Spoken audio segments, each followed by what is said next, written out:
How to transfer money from people to your bank account instantly. Hi everyone, this is Rose from Create Login and Delete. Without further ado, let's dive right into the video.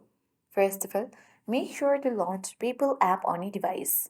Hit the home screen and then once you open and land on the home screen of PayPal app, tap wallet icon at bottom right corner of the screen.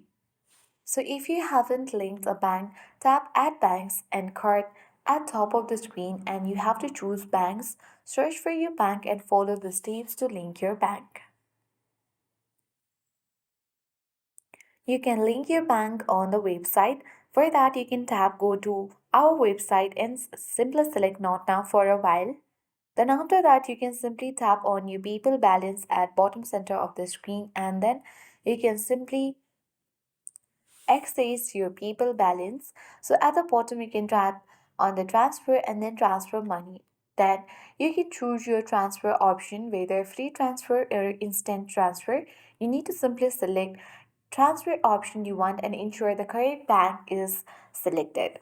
For a free transfer, confirm your selection and tap transfer now, or for an instant transfer, you need to select it. Say the small fee example 1.5% with a minimum of $0.25 and then tap transfer.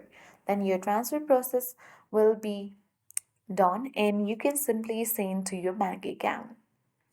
That's it. I hope this guide was helpful. If it was, then do like, share, comment, and don't forget to subscribe. Thank you for watching and see you in the next video.